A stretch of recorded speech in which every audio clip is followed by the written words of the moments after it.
Aujourd'hui, l'augmentation mammaire est une des interventions les plus pratiquées dans le domaine de la chirurgie plastique. Le sein se compose de glandes et de canaux lactifères entourés de tissus adipeux qui lui confèrent sa taille et sa forme.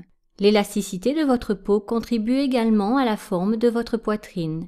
Au cours de votre vie, certains facteurs tels que l'âge, les modifications du poids et les grossesses peuvent avoir une influence sur l'élasticité de votre peau et sur les tissus constitutifs de votre poitrine. Par conséquent, l'apparence et la forme de votre poitrine s'en trouvent modifiées. Grâce à la technique d'augmentation mammaire, les femmes qui ne sont pas satisfaites de la taille ou de la forme de leur sein peuvent obtenir une poitrine galbée et plus volumineuse. Lors de l'intervention, un implant est placé dans une poche qui se forme dans le tissu mammaire. Cette technique permet d'augmenter ou d'équilibrer la taille de la poitrine, de lui redonner du volume et d'en remodeler la forme. Il faut cependant noter que l'augmentation mammaire n'est pas forcément à même de corriger une poitrine tombante. Dans ce cas, un rehaussement mammaire est souvent nécessaire et cette intervention peut être effectuée en même temps qu'une augmentation mammaire. Avant l'opération, expliquez très clairement à votre chirurgien l'aspect que vous souhaitez donner à votre poitrine afin d'obtenir le meilleur résultat possible.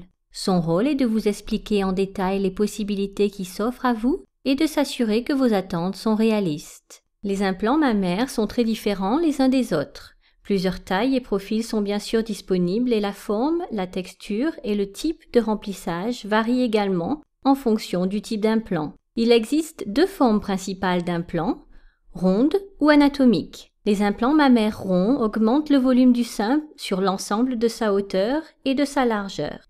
Les implants anatomiques en forme de goutte d'eau sont conçus pour donner un résultat dont l'aspect évoque les formes naturelles de la poitrine. La surface des implants mammaires peut être lisse ou texturée. La surface des implants texturés favorise leur intégration dans le tissu mammaire, les empêchant de se déplacer. Deux types de remplissage sont possibles. Les implants en silicone, qui sont de très loin les plus utilisés, sont pré-remplis de gel de silicone cohésif qui donne à la poitrine une sensation naturelle au toucher. Les implants salins sont remplis d'une solution d'eau salée pendant l'opération. Leur consistance est plus fluide et plus aqueuse et s'éloigne un peu plus de la composition du véritable tissu mammaire. Le choix du type, du style et de la taille des implants mammaires dépend de votre style de vie, de la forme de votre corps, de la quantité de tissu mammaire, de l'apparence et de la taille de bonnet que vous souhaitez obtenir. Assurez-vous d'expliquer très clairement à votre chirurgien l'apparence que vous souhaitez donner à votre poitrine afin qu'il puisse vous aider à choisir l'implant mammaire qui vous correspond le mieux.